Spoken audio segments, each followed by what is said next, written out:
Hello, Andrew Collishaw, homeopath and naturopath, and welcome to your tip for today. I want to talk about vegetarian diets, okay? Now, I'm not suggesting that you all turn vegetarian. In fact, that actually might not be a good idea at all. But what I do want to talk to you about is how much meat do you have in your diet, and are you able to reduce that? Because there are a whole lot of health benefits that have been attributed to a low meat or a vegetarian diet. You can look at all sorts of diseases and see that health in general is better if someone is following a good, correct vegetarian diet. So what can we learn from this? When you're trying to look after your skin and manage your skin, we've got to be drawing on whatever we can in order to help our bodies to heal and to help our skin to heal as much as possible. Through a vegetarian diet, you can actually begin to improve that base level of health. Okay, so you're not having saturated fats, you're not having the animal proteins, you're getting your proteins through vegetable matter. And this can have a flow-on effect in terms of your health and your healing. Now, what I suggest is if you're not used to vegetarian food, that you just begin to incorporate some vegetarian meals. It might just be one a week to begin with.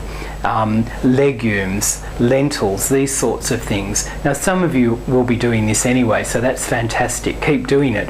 And I would say to you, just see if you can refine what you're doing, making sure that you're having a wide range of vegetable proteins as well.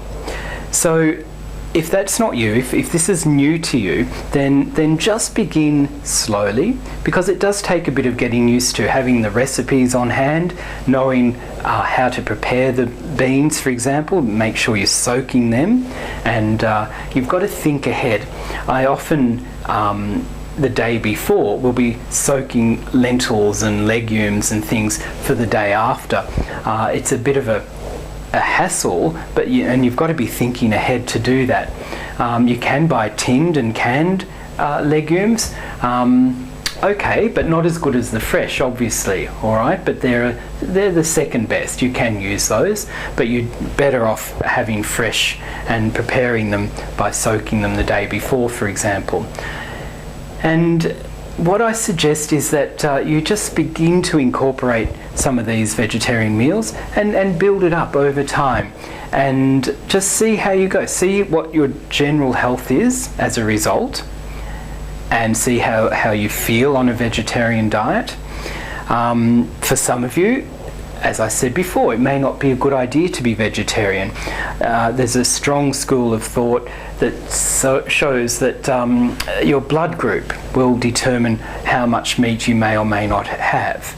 And that's another whole topic. But I guess the point for today is to be thinking about reducing the amount of meat in your diet and substituting that for vegetable proteins.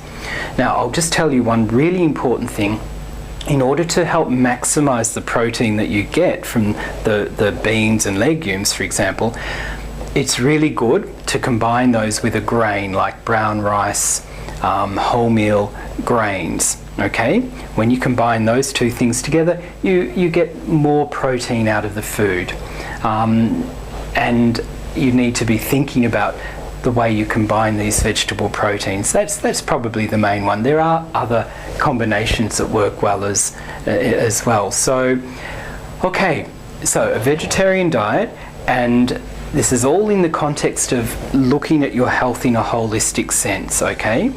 And I really suggest that you begin to incorporate some vegetarian dishes into your weekly diet, and increasing that as time goes on. Okay?